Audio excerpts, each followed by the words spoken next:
When weapons experts finally opened the legendary sniper's rifle scope in 2019, they discovered something that would change everything we thought we knew about the most feared marksman in history, and leave hardened combat veterans sobbing like children. The call came at 3:47 a.m. Moscow time. Dr. Yelena Marchenko, head curator of the Central Armed Forces Museum, had been sleeping peacefully when her phone shattered the silence with its urgent buzzing. On the other end, her voice trembling with excitement, was her assistant Marina. "Doctor, you need to get here immediately. We found something in the Zaytsev rifle scope. Something unprecedented." "Marina, it's almost 4 in the morning. Whatever you found can wait until..." "No, it can't." Marina's voice was strange, thick with emotion. "Doctor, I've been working in military archives for 15 years. I've never seen anything like this. The restoration team, half of them are crying. Grown men who've handled weapons from every war imaginable, and they're crying." Yelena sat up in bed, suddenly wide awake. "What kind of crying?" "The kind that comes from deep inside. The kind that changes you." 40 minutes later, Dr. Marchenko stood in the museum's restoration laboratory, staring at something that shouldn't have been possible. Vasili Zaytsev's famous rifle scope, the very scope through which he had acquired 242 confirmed kills during the Battle of Stalingrad, lay disassembled on the white examination table, but it wasn't the scope itself that had shaken the restoration team. It was what they had discovered hidden inside it. "We were doing routine maintenance," explained Viktor Petrov, the chief weapons technician, his voice barely steady. "The scope had been showing signs of internal moisture damage. When we opened the main housing to clean the lenses, we found this." He gestured toward a small, hermetically sealed chamber that had been ingeniously carved into the scope's interior structure. Inside the chamber, protected by layers of oiled cloth and wax paper, were dozens of tiny pieces of paper, each no larger than a postage stamp. "Love letters?" Yelena asked, pulling on examination gloves. "Not exactly." Victor handed her a magnifying glass. "Read one." With trembling hands, Yelena lifted the first piece of paper. The writing was microscopic, cramped, achieved with what appeared to be the finest possible pencil point. It was in Russian, written in Vasili Zaytsev's unmistakable handwriting. They had enough examples from his wartime reports to be certain. "To the family of Hans Müller, Wehrmacht, approximately 19 years old, killed January 15, 1943, by sniper fire. I do not know your son's real name.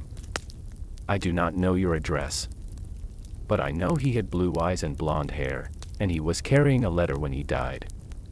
The letter began, 'Mein Liebster Papa,' and I could see that he was trying to tell you something important before my bullet found him. I want you to know that your son died quickly. He did not suffer.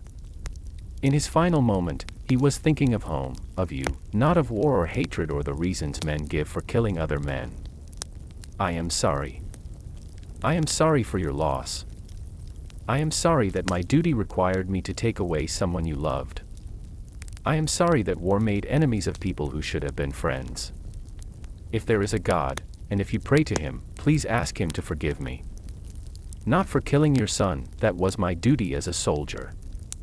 Ask him to forgive me for living when your boy died. For going home when he cannot. For having the chance to grow old when his story ended at 19. I will carry your son's face with me for the rest of my life. He will be remembered. A Russian soldier who wishes he had never been a soldier." Yelena's hands were shaking as she set the paper down. Around the laboratory, 8 experienced military technicians, men who had handled weapons from World War I through Afghanistan, were staring at the collection of tiny papers with expressions of stunned reverence.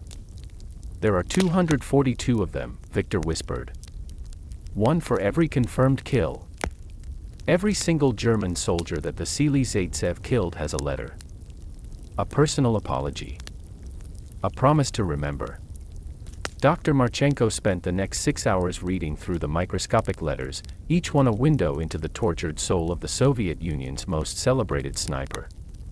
What emerged was not the story of a heroic marksman glorying in his victories, but the chronicle of a man systematically destroying his own humanity in service to his country. The letters were not random.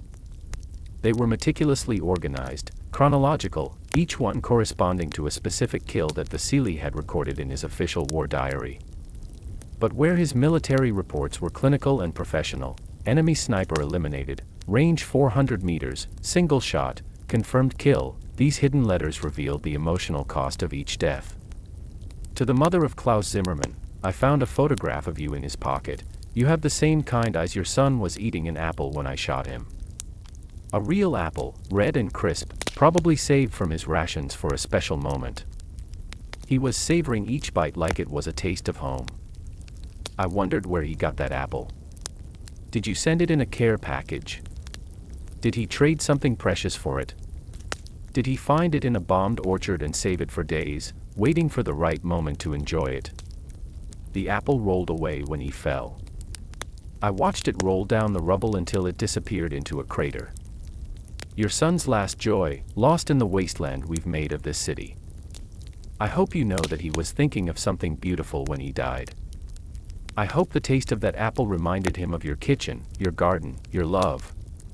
Another letter, written to the family of what appeared to be a very young soldier, to whoever loved Wilhelm Strauss. He looked no older than my youngest brother. Your boy was writing in a notebook when my bullet found him. Poetry, I think, though I cannot read German well. The pages scattered in the wind before I could see what he was writing about. But I could see his face as he wrote. Peaceful. Concentrated. Lost in words and thoughts that had nothing to do with war. For a moment, he wasn't a soldier. He was just a young man trying to capture something beautiful in the middle of hell. I have been thinking about his unfinished poem. What was he writing? Was it about home?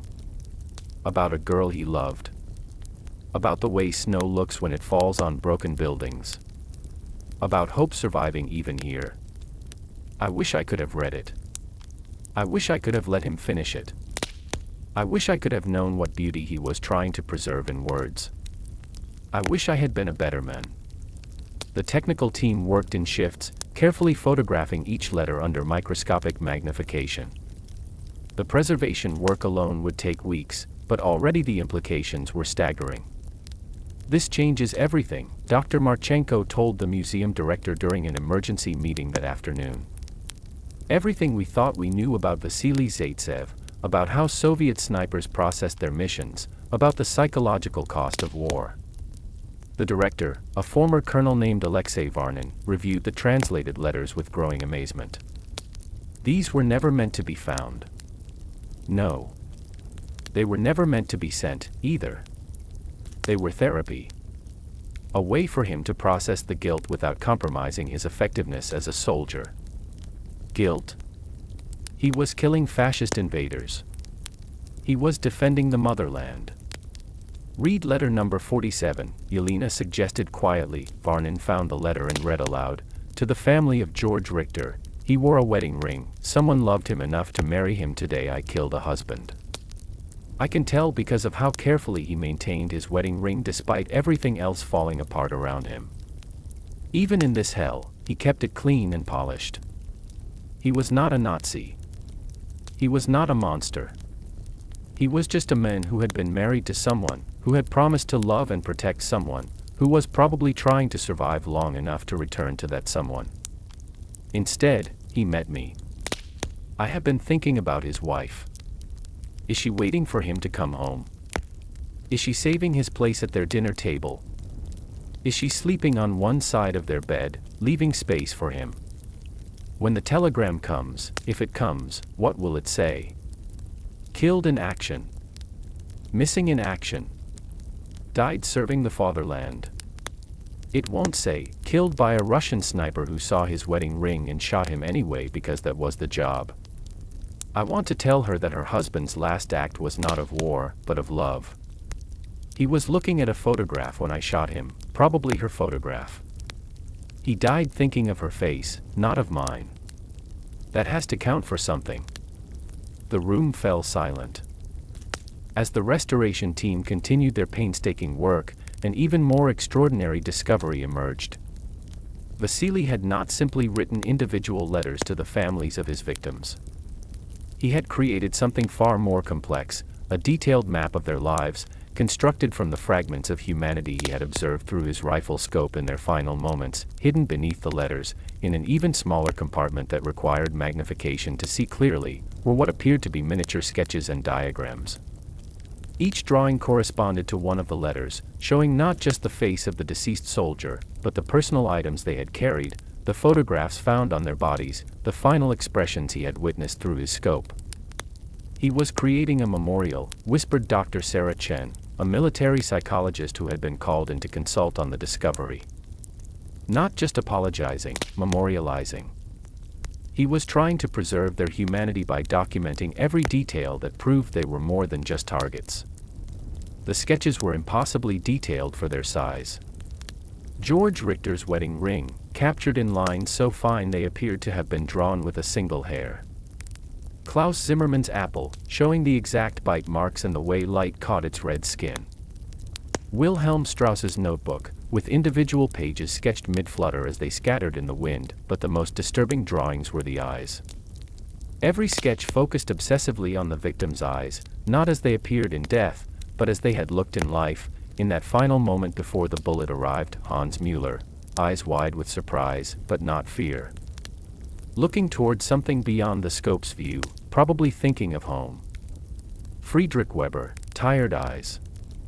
Had not slept well in days. Lines around them suggesting he smiled often before the war. Johann Schmidt, young eyes. Too young. Still held traces of innocence despite everything he had seen. He was forcing himself to see them as human, Dr. Chen explained to the assembled team. Most snipers develop psychological mechanisms to dehumanize their targets, it's a survival necessity. But Vasili did the opposite. He humanized them obsessively, compulsively. She pointed to letter number 93, to the parents of Heinrich Müller. He had your photograph in his breast pocket. I saw your faces before I saw his. Through my scope, I could see the corner of a family portrait tucked into his uniform pocket. A man, a woman, and a young soldier, all three of you smiling at the camera. Your son was adjusting the photograph when I shot him.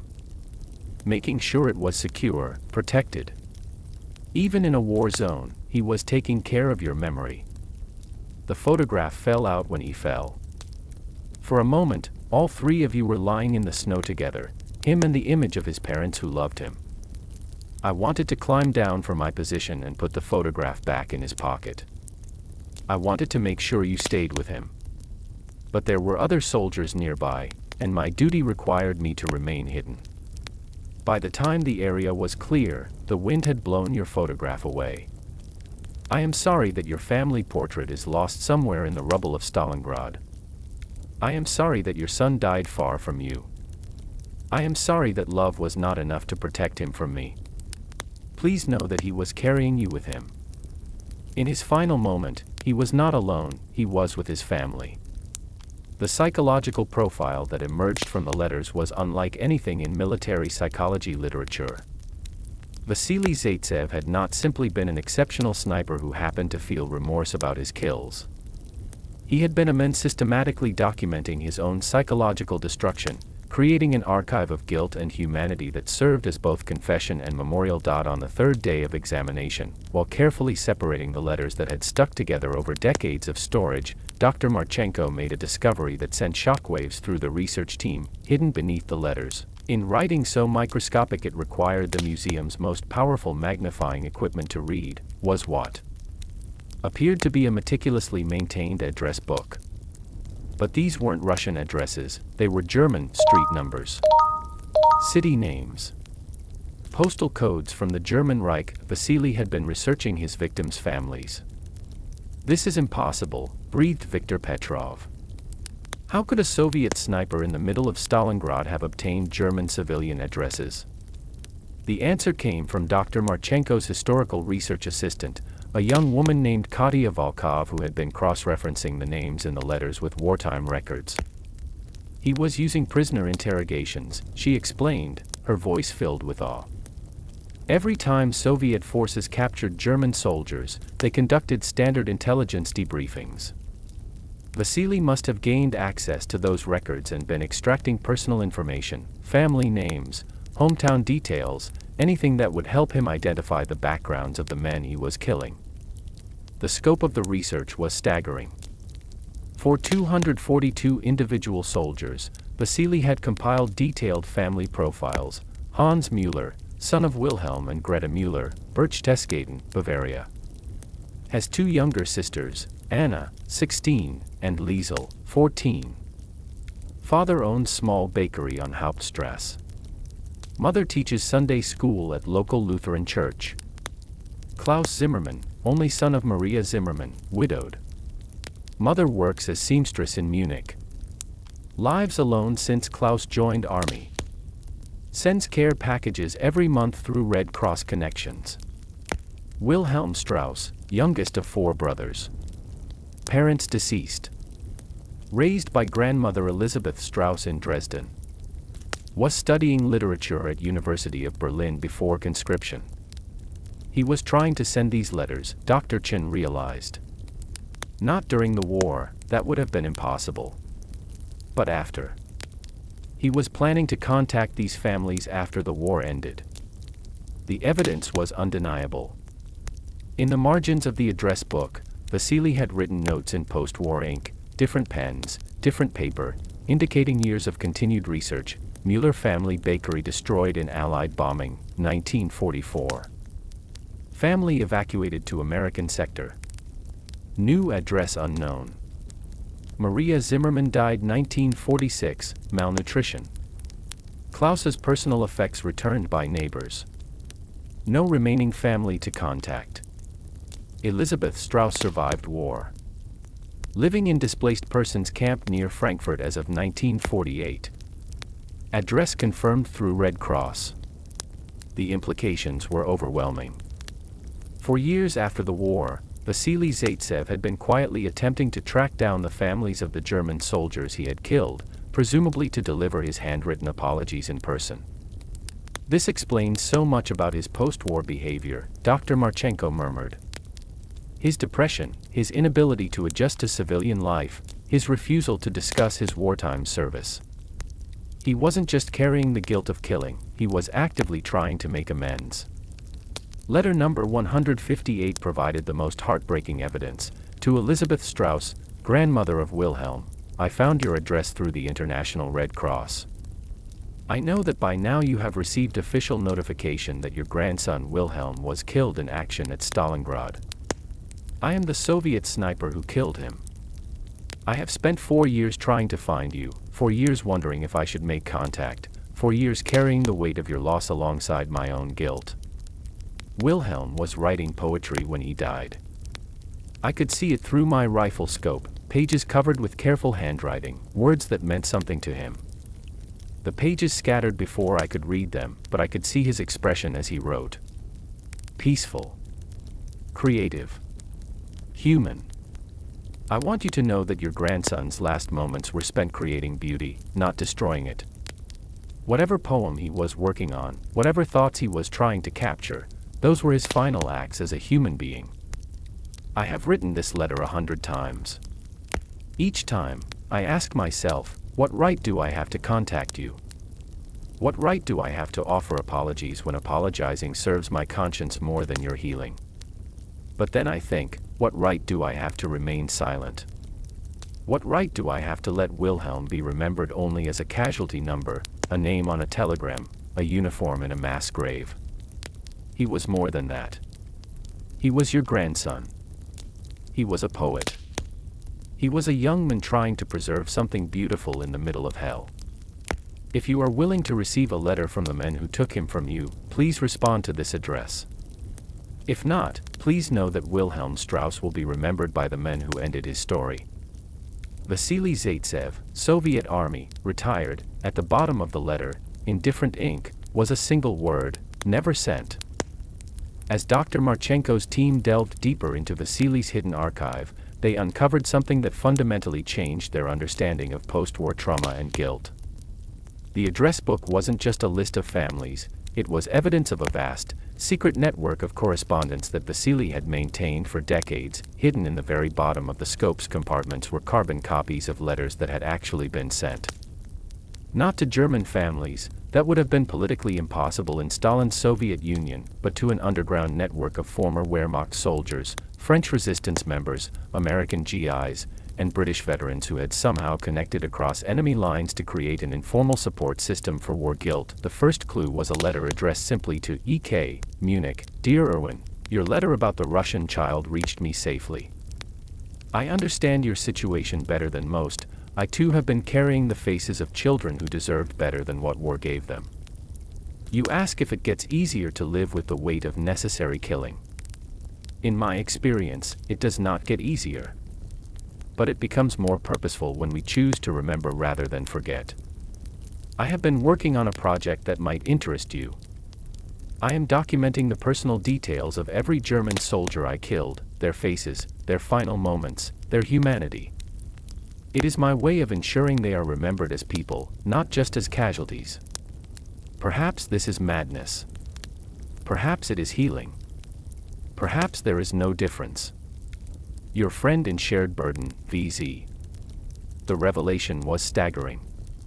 EK could only refer to Major Erwin Koenig, the German sniper who had been sent to kill Vasili at Stalingrad.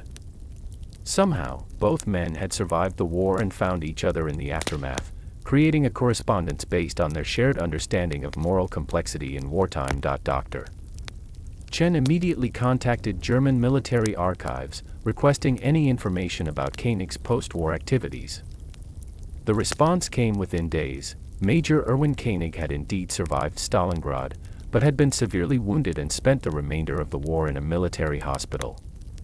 After Germany's surrender, he had worked with various refugee resettlement organizations, specializing in helping displaced families reconnect. His personal papers, donated to the Munich City Archive after his death in 1987, included dozens of letters from a VZ in Moscow, along with detailed records of his own attempts to locate and assist the families of Soviet soldiers he had killed during his service as a sniper instructor. The parallel was extraordinary.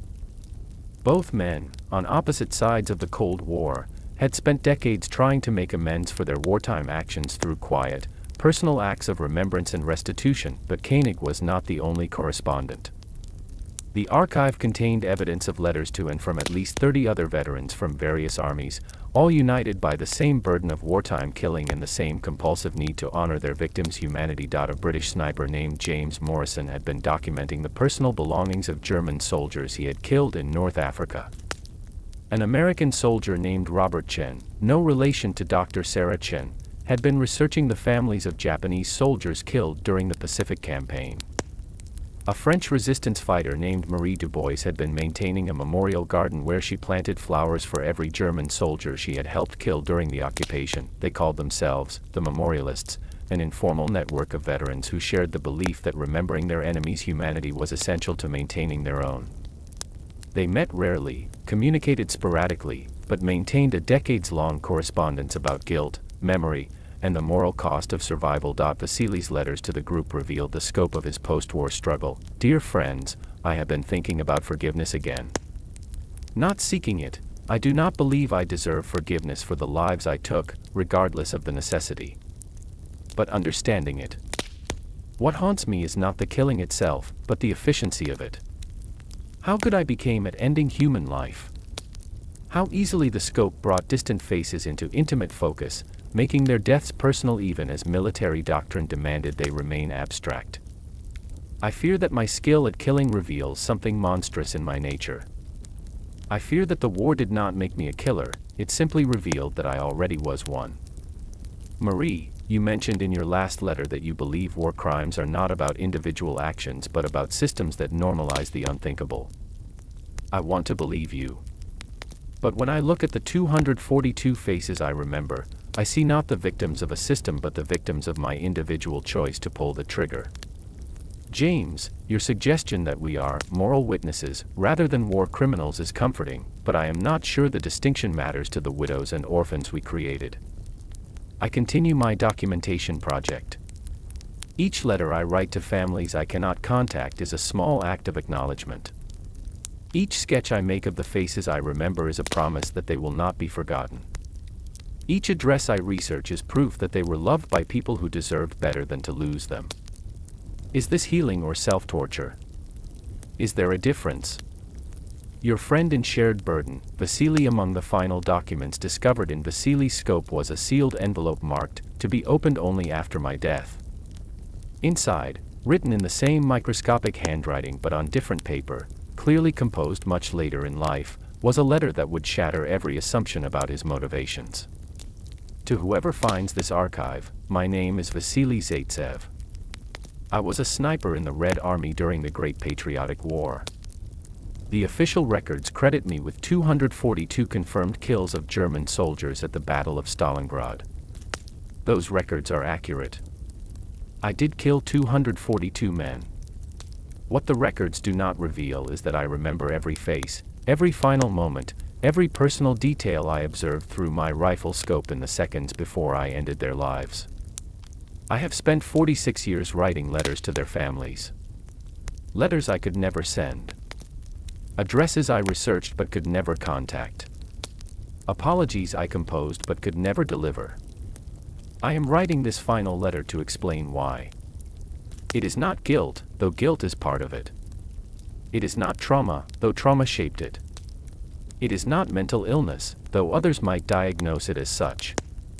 It is love. I loved my enemies. Not in the moment of killing. In that moment, they were targets, objectives, military necessities. But in the moment after, when I saw their faces clearly through my scope, when I witnessed their humanity revealed in death, I began to love them. Love for Hans Müller, who died thinking of his family's bakery. Love for Klaus Zimmermann, whose mother had packed that apple with such care. Love for Wilhelm Strauss, whose poetry scattered in the Stalingrad wind. Love for all 242 men whose lives I ended but whose humanity I was privileged to witness in their final moments. This love has been the organizing principle of my post-war life. Every letter I wrote was an act of love. Every address I researched was motivated by love.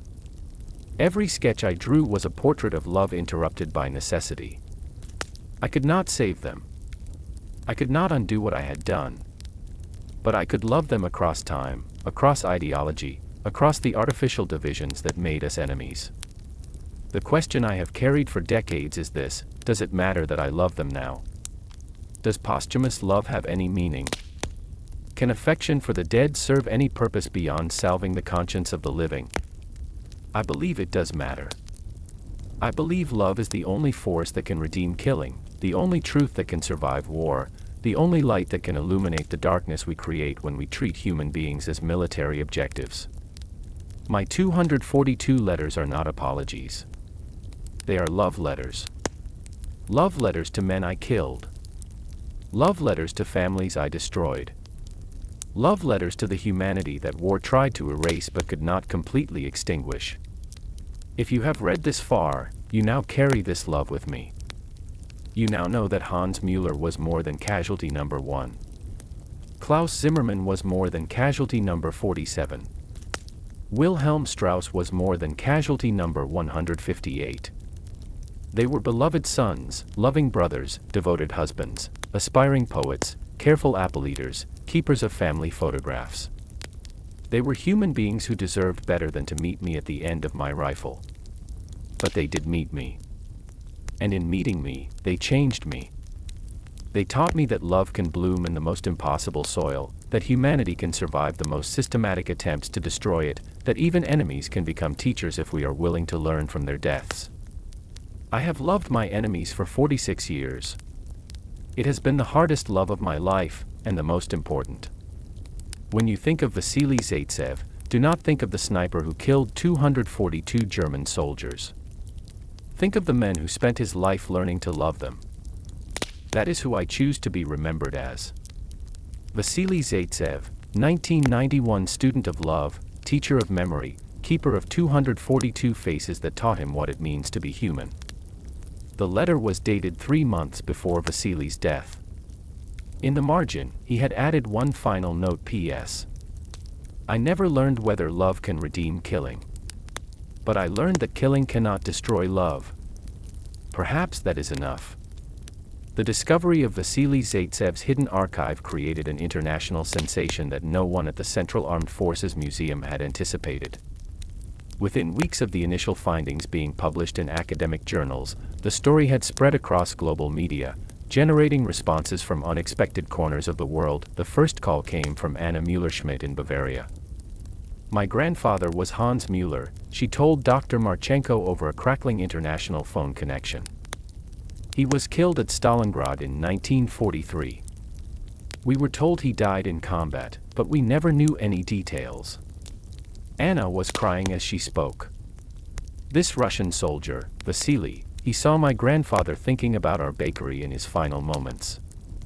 He remembered that my grandfather kept our family photograph in his pocket." Dr. Marchenko felt her own throat tighten. "Would you like me to send you a copy of the letter you wrote for your family?" "Yes, but there's something else. My family has been looking for information about my grandfather's death for 76 years. We always wondered if he suffered, if he died alone, if he remembered us at the end." She paused, collecting herself. "This Vasili Zaytsev gave us the answers we never thought we would have. He honored my grandfather's memory when he didn't have to. He carried our grief when he could have forgotten." The call lasted 2 hours. Anna shared family stories about her grandfather's bakery, about the care packages her great-grandmother had sent to the Eastern Front, about the family's decades of wondering and grieving without closure. "I want to thank him," she said finally. "Is Vasili Zaytsev still alive?" "I'm sorry. He passed away in 1991. Anna was quiet for a long moment. "Then I want to thank his family. I want to thank whoever kept his memory alive. I want them to know that his letters, even the ones that were never sent, found their way home."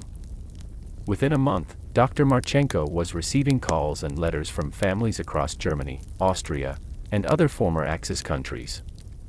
Descendants of soldiers whose names appeared in Vasili's archive were reaching out, desperate for any information about their relatives' final moments. Klaus Zimmermann's niece in Munich, Wilhelm Strauss's great-nephew in Dresden, George Richter's son, now in his 80s, who had waited his entire life to learn something, anything, about his father's death. Each conversation followed the same pattern: initial shock, overwhelming emotion, and finally, gratitude.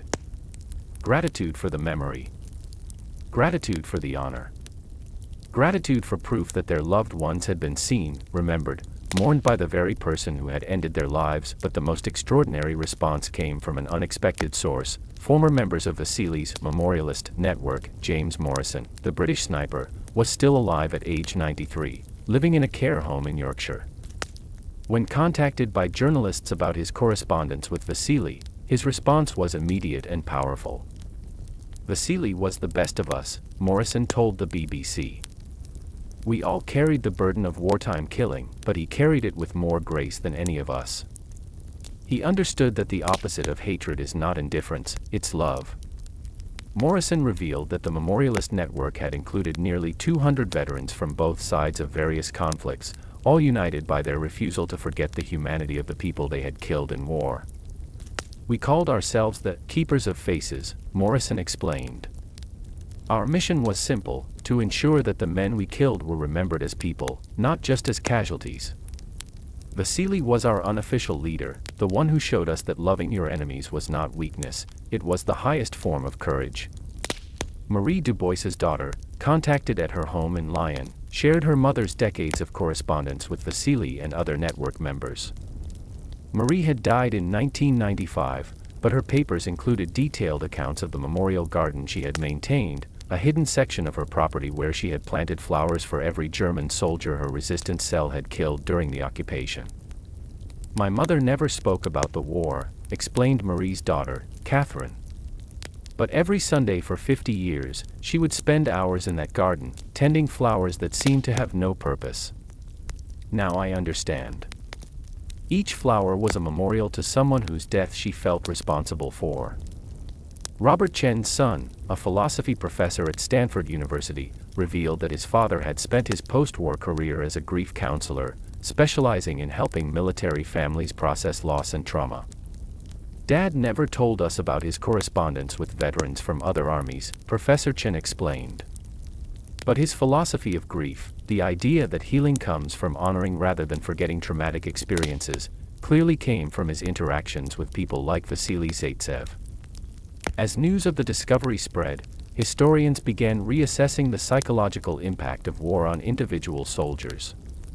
Dr. Sarah Chen, who had consulted on the initial findings, found herself at the center of a revolution in military trauma studies. The Zaytsev archive challenges everything we thought we knew about combat stress and moral injury, she explained in a widely cited academic paper. It shows us that some veterans process guilt not through forgetting or denial, but through radical acts of memory and love. Universities around the world began incorporating the archive into courses on ethics, psychology, and military history. The concept of posthumous love, loving those whose deaths you caused, became a new framework for understanding complex trauma, but perhaps the most powerful response came from an unlikely source. The Russian Orthodox Church, Father Mikhail Volkov had been serving as chaplain to veterans of the Great Patriotic War for 37 years when news of Vasili Zaytsev's hidden archive reached him. His initial reaction was skepticism. Too many war stories had been embellished or fabricated over the decades for him to accept any extraordinary claims without investigation. But when Dr. Marchenko invited him to examine the letters personally, Father Mikhail's skepticism transformed into something approaching awe. "I have counseled thousands of veterans," he told the research team after spending an entire day reading through the microscopic correspondence. "I have heard every form of war guilt, every type of moral struggle, every variety of spiritual crisis that combat can create. But this," he gestured toward the carefully preserved letters spread across the examination table. "This is unprecedented. This is a man who discovered the deepest Christian truth, that love is stronger than death, through the act of killing." Father Mikhail's theological interpretation of the archive created controversy within the Orthodox hierarchy, but it also sparked a movement that would spread far beyond Russia's borders. Vasili Zaytsev spent 46 years practicing the most difficult form of Christian love, loving his enemies, Father Mikhail explained in a sermon that was recorded and distributed worldwide. Not in theory, not in principle, but in specific, personal, detailed devotion to the men whose lives he ended. The priest began holding special memorial services for all victims of necessary violence, ceremonies that honored both fallen soldiers and the people who had been forced to kill them. Veterans from across the former Soviet Union began attending these services, many of them sharing their own stories of wartime trauma and post-war guilt.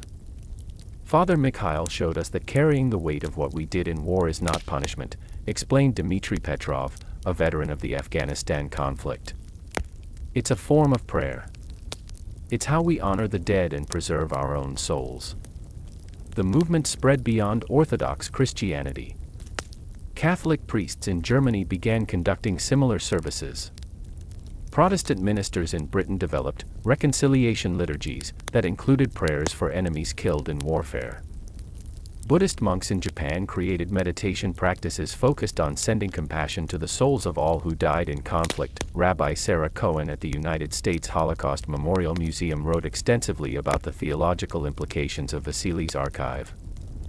The Zaytsev letters challenge us to consider whether love can be retroactive, whether compassion can transcend the circumstances of its origin, whether the act of remembering with love can transform the meaning of death itself. She organized interfaith conferences where veterans, family members of war casualties, and religious leaders discussed the concept of sacred guilt, the idea that moral responsibility for violence, when carried with love and humility, becomes a form of spiritual practice. But it was a letter from Pope Francis that truly elevated Vasili's story to international prominence. To the faithful gathered to honor the memory of Vasili Zaytsev, in the Gospel of Matthew, Christ commands us to love your enemies and pray for those who persecute you. These words have challenged Christians for 2,000 years, seeming to demand something beyond human capacity. The discovery of Vasili Zaytsev's letters shows us what this commandment looks like when practiced with absolute devotion.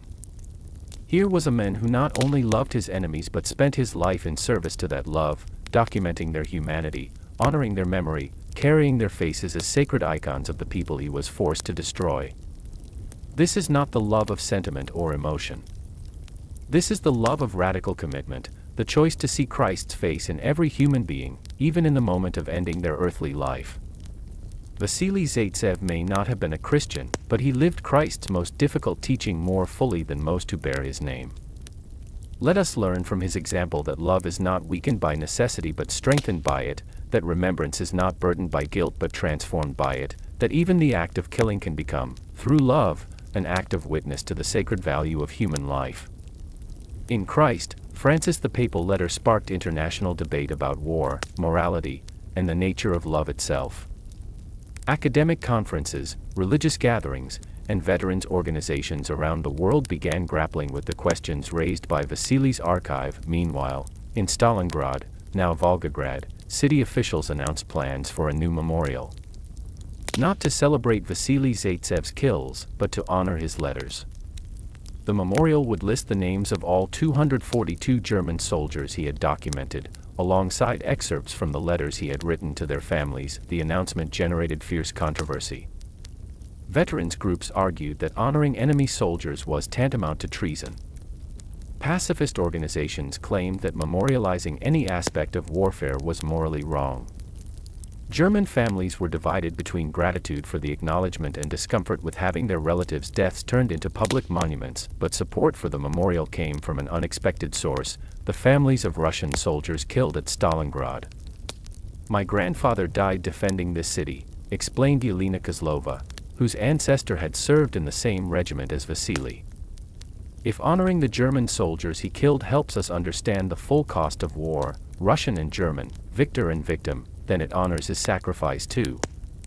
The memorial design incorporated elements suggested by both German and Russian families: a circular garden where each soldier's name was paired with a native plant from his homeland, surrounding a central fountain that flowed continuously, representing both tears of grief and the ongoing nature of love. At the dedication ceremony, attended by veterans, family members, and dignitaries from 12 countries, Father Mikhail delivered the final blessing: "Let this place remind us that every war creates two kinds of casualties, those who die and those who are forced to kill. Let it teach us that love is not a feeling but a choice, not an emotion but an action, not a sentiment but a sacred duty to honor the humanity in all people, even those we must oppose." 6 months after the initial discovery, Dr. Marchenko received a package that would prove to be the most significant development in the entire investigation. The return address was from Elisabeth Weber-Koenig in Berlin, the great-niece of Major Erwin Koenig, Vasili's legendary sniper opponent. Inside the package was a wooden box, carefully wrapped and accompanied by a letter written in precise English. "Dear Dr. Marchenko, my family has been following the news about Vasili Zaytsev's letters with great interest and emotion. My great-uncle Erwin Koenig corresponded with Mr. Zaytsev for many years after the war, and we believe you should see what we have preserved from their friendship." Uncle Erwin never spoke publicly about his wartime experiences, but he spent decades involved in what he called the work of memory. We now understand that this work was connected to Mr. Zaytsev and others who had carried the burden of necessary killing.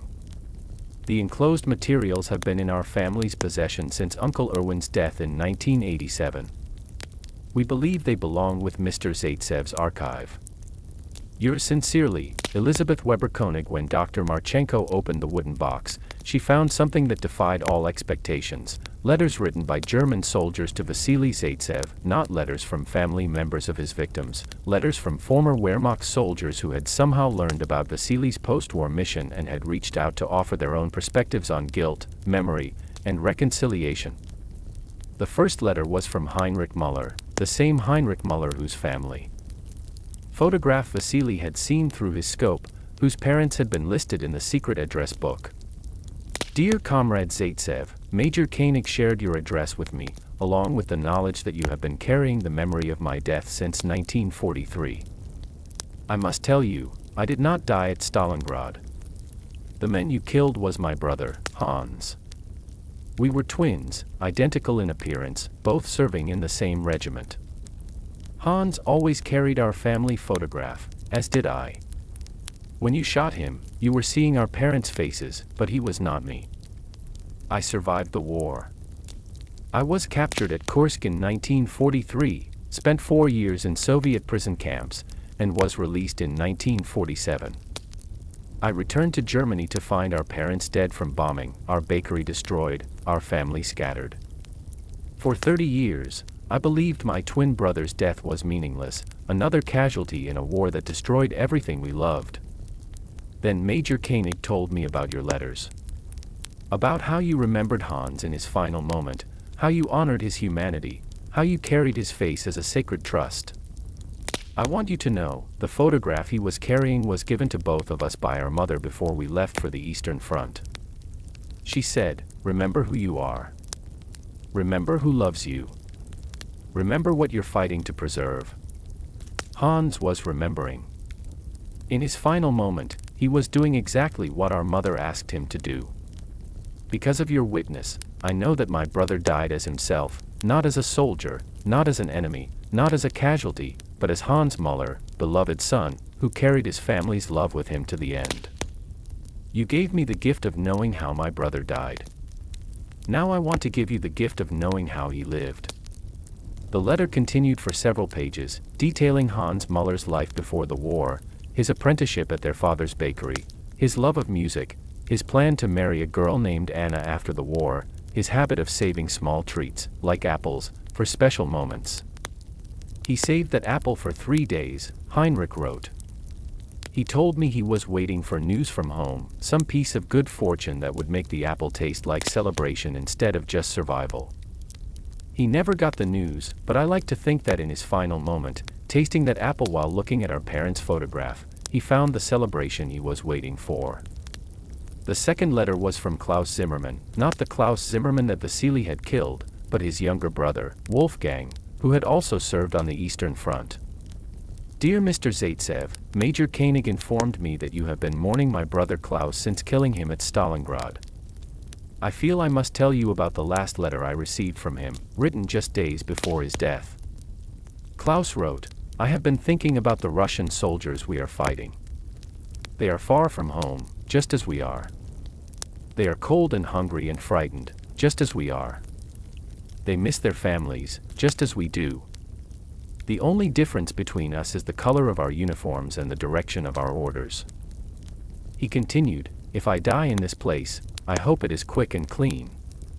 But more than that, I hope whoever kills me understands that I was more than just an enemy. I hope they know I was someone's son, someone's brother, someone who loved music and tried to be kind to children and saved the best parts of my rations to share with comrades who had nothing." Your letters, which Major Koenig shared with me, prove that Klaus's hope was fulfilled. You did see him as more than an enemy. You did honor his humanity. You did remember that he was someone's son and brother. The apple he was eating when you shot him, it came from our mother. She sent care packages when she could, and Klaus always saved the best items to enjoy when he was feeling most homesick. If he was eating that apple, he was thinking of home, of family, of love. Thank you for letting him die while thinking of love.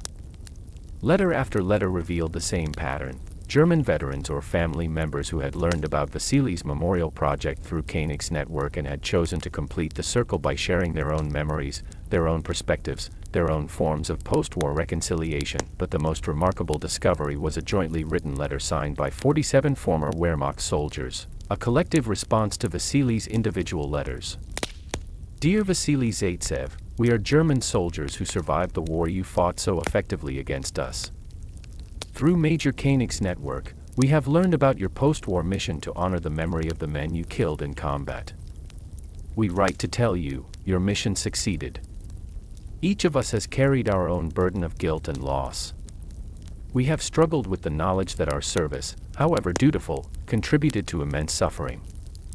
We have wondered whether the men we killed were remembered by anyone, whether their deaths had meaning beyond military necessity. Your letters prove that memory and meaning can exist even across enemy lines, even decades after the fighting ends, even when official history reduces human beings to casualty statistics. You have shown us that it is possible to honor the dead without dishonoring the reasons they died, to remember enemies without betraying comrades, to love across the artificial divisions that politics creates between people. We do not ask for your forgiveness, forgiveness is not ours to claim. But we offer you our understanding, our respect, and our commitment to carry forward the work of memory that you have pioneered. In the spirit of Erwin Koenig, who taught us that former enemies can become teachers, the 47 accompanying the collective letter was a startling document, a complete roster of German soldiers killed by Soviet snipers at Stalingrad, compiled by Wehrmacht records officers and preserved by Koenig's network for 50 years. The roster included not just names and ranks, but personal details, hometown, family status, civilian occupation, age at death.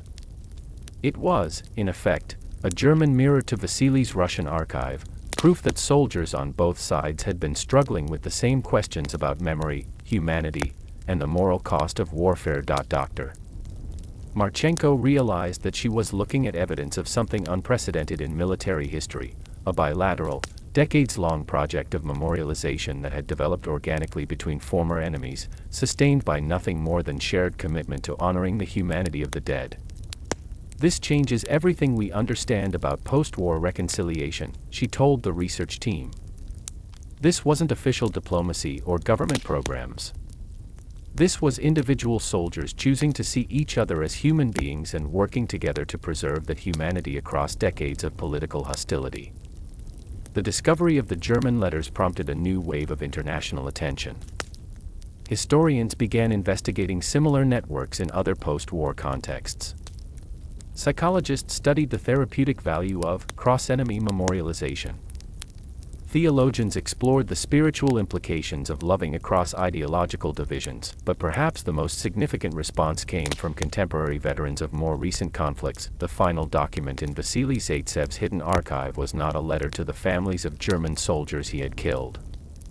It was a letter to future soldiers who might find themselves facing the same moral complexities that had shaped his post-war life. To whoever reads this after I am gone, if you are a soldier, you know the weight I have carried. If you are not a soldier, you cannot fully understand it, but you can choose to honor it. I have spent 46 years learning a truth that no military manual teaches: killing changes the killer as much as it changes the killed. Every trigger pulled, every target eliminated, every enemy neutralized leaves a mark on the soul of the person who performed the action. The question is not how to avoid these marks. If you are a soldier, they are inevitable. The question is what to do with them. Some soldiers choose to forget. They seal away their wartime experiences, refuse to speak of what they saw and did, and attempt to return to civilian life as if nothing had changed.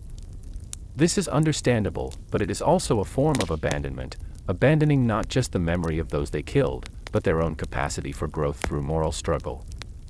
Other soldiers choose to celebrate. They wear their kills like medals, their efficiency like badges of honor, their emotional numbness like armor against weakness.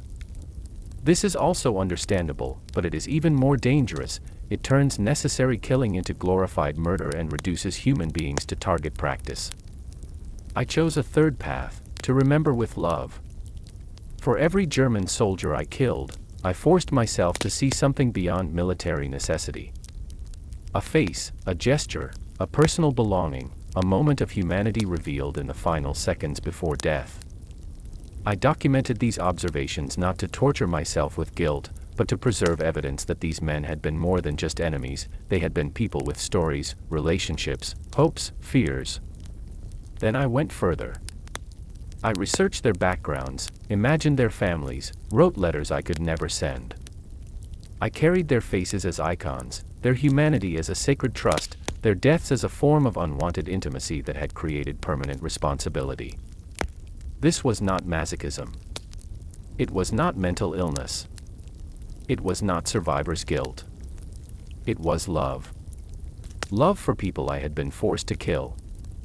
Love that existed not despite the killing but because of it, because the act of ending someone's life had granted me perfect, magnified access to their final moment of humanity.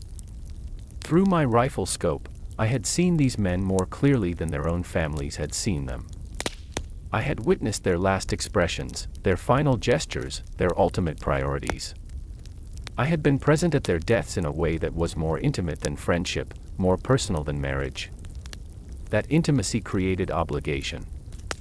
I spent 46 years fulfilling that obligation through acts of memory, research, documentation, and love. I made myself the keeper of faces, the chronicler of final moments, the guardian of humanity that war had tried to erase. Did this heal the moral wound of killing? No. Nothing can heal that wound. It is meant to remain open, meant to hurt, meant to remind us that taking human life is always a tragic choice, even when it is a necessary one. But did this transform the wound from mere injury into sacred responsibility? Yes. To future soldiers who find themselves carrying similar burdens, your enemies are human beings. Their deaths will change you. The question is whether you will let that change make you more human or less human. Choose more. Choose to remember faces, not just targets. Choose to honor humanity, not just mission success. Choose to carry the weight consciously rather than numbly. Choose to let love grow in the impossible soil of necessary violence. You will be told this is weakness. It is strength. You will be told this is impractical. It is the most practical wisdom you can gain. You will be told this is unnecessary. It is the only thing that will preserve your soul. The men I killed taught me how to love them. Let your enemies teach you the same lesson. It is the hardest curriculum in the world, and the most important. Vasili Zaytsev.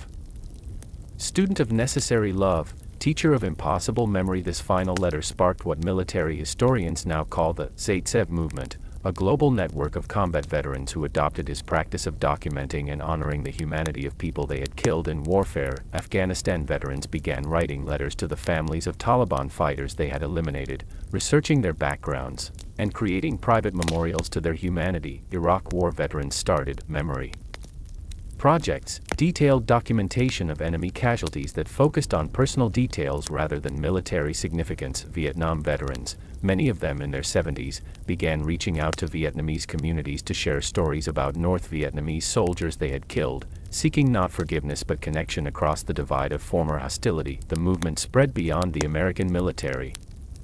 British veterans of Northern Ireland, Israeli soldiers who had served in Palestine, Pakistani soldiers from Kashmir conflicts, Colombian military personnel who had fought FARC guerrillas, all began adapting Vasili's practice of memorial love to their own experiences of necessary killing. Dr.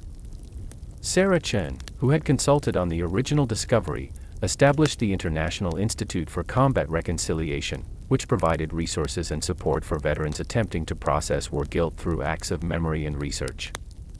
The Zaytsev method, as it came to be known academically, offered a new therapeutic framework for moral injury, one that didn't seek to eliminate guilt but to transform it into a productive force for human connection and understanding. The method involved 3 core practices: documentation, detailed recording of everything observed about enemy casualties, not just the circumstances of their deaths, but evidence of their humanity revealed in final moments.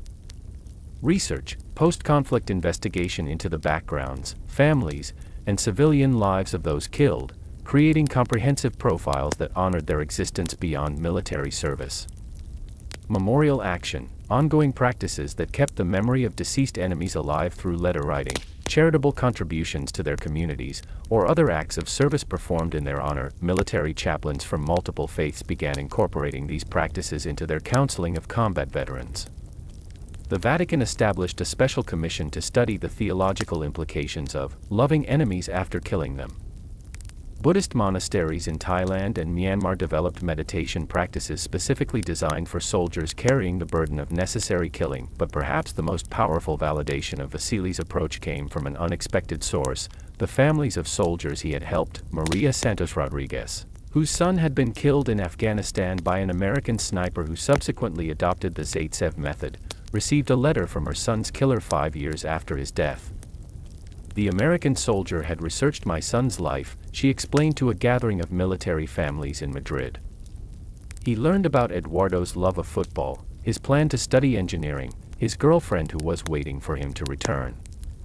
He wrote me a letter that contained more detailed memories of my son than I had received from anyone else in his unit. She held up a photograph.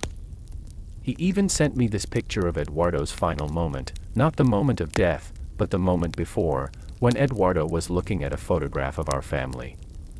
The American soldier wanted me to know that Eduardo died thinking of us, carrying our love with him. Maria began corresponding with her son's killer, sharing stories about Eduardo's childhood, his dreams, his personality. "We became friends," she said simply. "Not because we forgot that he killed my son, but because we both loved my son and wanted his memory to be honored fully." Similar stories emerged from around the world. The Zaytsev archive had not just documented one man's struggle with war guilt, it had created a template for transforming the most traumatic human experiences into sources of connection, understanding, and love. In 2021, 2 years after the initial discovery of Vasili Zaytsev's hidden archive, the Central Armed Forces Museum in Moscow opened a permanent exhibition titled "The Scope of Love: Letters from Stalingrad." The exhibition was unlike any military museum display in history. Instead of celebrating battlefield victories or technological achievements, it focused entirely on the emotional and spiritual cost of warfare, and the possibility of healing through radical acts of memory and love. Visitors entered through a darkened corridor lined with enlarged photographs of the 242 German soldiers Vasili had killed, each image accompanied by excerpts from his letters to their families. At the center of the exhibition, Vasili's rifle scope was displayed in a specially designed case that allowed visitors to look through it while reading his most powerful letters. But the most moving section of the exhibition was titled "Letters Home," a collection of responses from families around the world who had been contacted by veterans practicing the Zaytsev method. Elizabeth Mueller-Schmidt's letter to the American soldier who had killed her grandson in Iraq: "Thank you for seeing Johan as more than an enemy. Your research into his life gave us details about his final months that we never would have known otherwise. You have given us the gift of knowing that he remained the kind, thoughtful young man we raised, even in the middle of war." A letter from the widow of a Taliban fighter to the British soldier who had killed her husband. Amjad was a teacher before the war. You learned this about him and sent money to rebuild the school where he worked. You have honored his memory by continuing his mission to educate children. In this way, he still lives. A response from Vietnamese veterans to American soldiers who had reached out after 50 years of carrying guilt, "War made us enemies for a few years. Your letters have made us family forever." The exhibition concluded with a recreation of Vasili's workshop, the small Moscow apartment where he had spent decades writing his unmailed letters and researching German families. Visitors could sit at his desk, handle replicas of his research materials, and read from his journals about the daily practice of loving one's enemies. On the wall above the desk, painted in Vasili's careful handwriting, was his final message to visitors: "Love is not a feeling. It is a choice. It is a discipline. It is a daily practice of seeing humanity in those we have been taught to hate. War tries to convince us that our enemies are less than human. Love proves that they are more human than we ever imagined, and that in honoring their humanity, we preserve our own." The exhibition attracted over 2 million visitors in its first year, including veterans from 43 different conflicts, family members of soldiers from both sides of 6 different wars, and thousands of young people trying to understand how ordinary individuals could choose love over hatred even in the most extreme circumstances. But the most frequent visitors were active duty soldiers, preparing for deployment or returning from combat, who came to study Vasili's methods and consider how they might apply his lessons to their own service. Sergeant Maria Gonzalez of the U.S. Army, preparing for her 3rd deployment to Syria, spent an entire afternoon in the exhibition. "I've killed people," she told the museum's education director. "And I've been carrying that weight without knowing what to do with it. This shows me that the weight doesn't have to be just burden, it can be responsibility. It can be love." Colonel Ahmed Hassan of the Egyptian military, visiting Moscow for a NATO conference, returned to the exhibition 4 times during his week-long stay. "In my country, we have been fighting insurgents for many years. This exhibition has shown me that there might be a way to honor our enemies while still protecting our people. That we might be able to build peace not by forgetting the cost of war, but by remembering it with love." The exhibition's impact extended far beyond individual visitors. Military academies around the world began incorporating the Zaytsev curriculum into their officer training programs, courses that taught future leaders how to maintain moral clarity and emotional humanity even when required to make life-and-death decisions. Theological seminaries developed new courses in combat spirituality, exploring how religious faith could be sustained and even strengthened through the practice of loving one's enemies. The Pope established a new category of sainthood, confessor of necessary love, specifically for individuals who had transformed the burden of justified killing into systematic acts of memorial and reconciliation. Universities created interdisciplinary programs in applied reconciliation, bringing together veterans, family members of war casualties, military historians, psychologists, and theologians to develop new frameworks for processing trauma and building peace. But perhaps the most significant legacy of Vasili's discovery was its influence on contemporary conflicts. Military commanders began authorizing memorial protocols, official procedures that allowed soldiers to research and honor enemy casualties while maintaining operational security and mission effectiveness. The Israeli Defense Forces established the Memory Brigade, a unit of soldiers and civilian researchers who worked together to document the humanity of Palestinian fighters killed in combat, sharing their findings with grieving families when security conditions allowed. The Colombian military created Truth and Reconciliation Patrols, joint missions involving soldiers who had fought FARC guerrillas and community leaders working to rebuild war-torn regions, with the goal of honoring all casualties while building lasting peace. NATO developed new rules of engagement that included provisions for post-combat documentation and memorial activities, recognizing that soldier mental health and long-term peace were both enhanced when military personnel were encouraged to see their enemies as human beings worthy of respect and remembrance. These developments were not without controversy. Critics argued that honoring enemy casualties was tantamount to betraying friendly forces, that memorial love was a form of dangerous sentimentality that could compromise military effectiveness, that soldiers should focus on victory rather than reconciliation. But supporters pointed to measurable outcomes: dramatically reduced rates of PTSD among soldiers practicing Zaytsev method techniques, improved relationships between military forces and civilian populations in conflict zones, and increased success in post-conflict reconciliation efforts. Dr. Sarah Chen, now director of the Global Institute for Combat Ethics, published a landmark study showing that soldiers trained in memorial love techniques were not only psychologically healthier but also more effective in combat, more precise in their targeting, more careful about civilian casualties, more successful in intelligence gathering because they were better able to understand and predict enemy behavior. When you see your enemies as human beings, Dr. Chen explained, you become better at fighting them, not worse. You understand their motivations, anticipate their tactics, and minimize unnecessary casualties. Compassion enhances military effectiveness rather than undermining it. 10 years after Vasili Zaytsev's hidden archive was discovered, the practice of memorial love had become integrated into military doctrine, therapeutic protocols, and peace-building strategies around the world.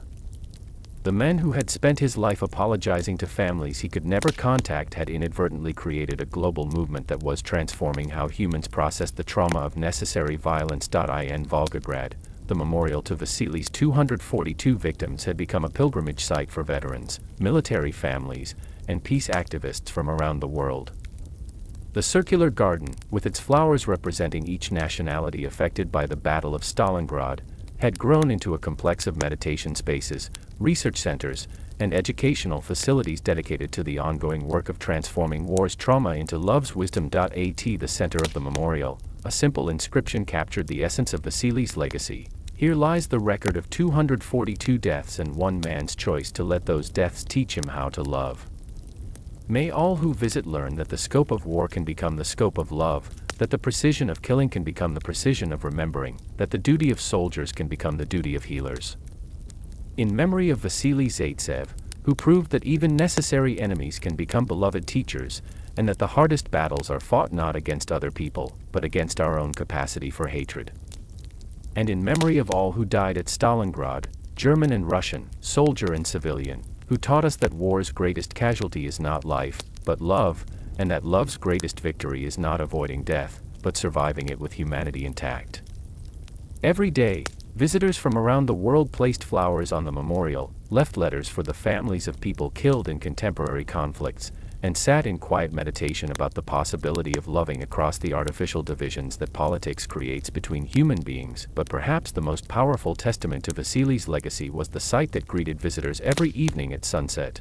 Veterans from opposing sides of various conflicts, sitting together in the memorial garden, sharing stories about the people they had killed and the people they had lost, finding in their shared burden of necessary violence the foundation for a deeper understanding of love, memory, and the eternal human struggle to remain human in circumstances designed to make us less than human. In the end, Vasili Zaytsev's greatest victory was not the 242 German soldiers he had killed at Stalingrad, but the millions of people around the world who had learned, through his example, that the scope of love could be expanded to include even our enemies, that the precision required to end life could be redirected toward preserving the memory of that life, and that the discipline needed to be an effective killer could be transformed into the discipline needed to be an effective lover. His rifle scope, once an instrument of death, had become a lens through which humanity could see its own capacity for redemption, reconciliation, and the kind of love that survives even the most systematic attempts to destroy it. The sniper who had seen too much had taught the world to see enough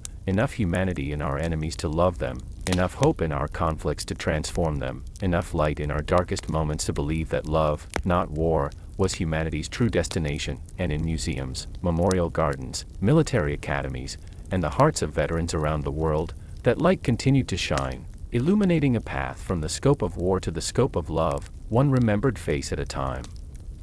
Through the lens of one man's rifle scope, we discover that the most powerful weapon against hatred is not more hatred, but the radical choice to love those we have been forced to fight. In remembering our enemies as human beings, we preserve our own humanity. In honoring their deaths, we sanctify our own lives.